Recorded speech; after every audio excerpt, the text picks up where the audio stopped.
so let's steer the train back to where we were before. Okay. So we were at the point where you were at San Jose, Mhm. and then you get traded to Colorado. Mhm. Now, when you were traded, were you aware at any point in time about what you were traded for or who you were traded for in the trade?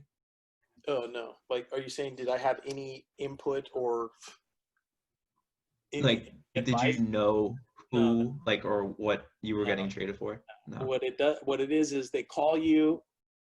You know it's a trade because all of a sudden the general manager is calling you, right? That's all it is. You're like, what?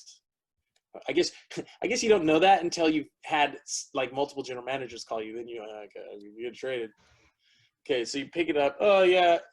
Okay, so I'll tell this story as well too. There you go. This is good.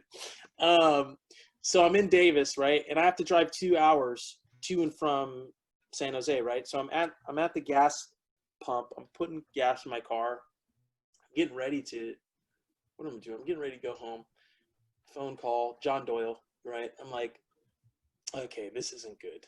Like I don't know what it is, but all right. Um, Pick up the phone. Hey, John, what's going on? Yeah, Quincy, what's going on? We need to have a conversation. We need to talk.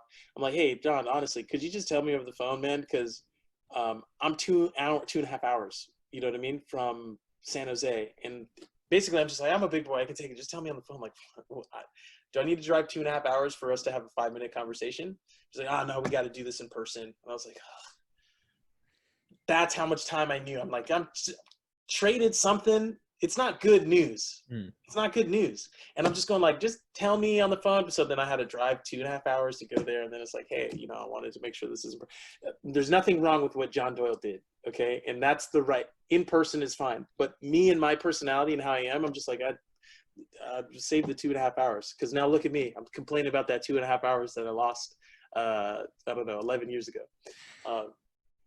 But drove, yeah, we've traded you. You're going to Colorado. Their team admin will call you in the next couple hours and then let you know because I think they want you to fly out there tomorrow. And that's it because your centralized contract, single entity. Your contract is with the MLS, the league. So you're just contracted out to the team that you're with. So as soon as you're traded to another team, it's not a would you like to go or what are your thoughts or kind of what are you thinking about it. It's like, oh, we already sent you and traded you and your family and if you have it and all that kind of stuff, we'll figure that out. We don't care if you only have 3 months left in your contract and there's no guarantee that you have a next one. Go to the other city, move in, or don't, and we'll take all your money and make you look bad in the press because you're selfish or what. You get what I'm saying? So like, Yeah. yeah, that's what it is, and yeah, and that's what it is for individuals like myself. I can't speak to, I'm sure other guys who are making a couple $1,000,000 a year, they might have a bit of a heads up or maybe not. You'll have to talk to them and ask. But in my experience, having been traded several times up until my most recent to Montreal, I was not involved in the process. Right? It's just you get a phone call. Cool. Admin calls you, says coach wants you in tomorrow. And you either say like, well, I can fly out tomorrow, or it's like, we'll fly out tomorrow, be here for a week for training, we'll fly you back, and then you can start arranging your stuff and figuring that stuff out. So that's the initial stage of trade, how that kind of looks as of right now. Hopefully stories like this will get that changed, right? But I wouldn't hold my breath.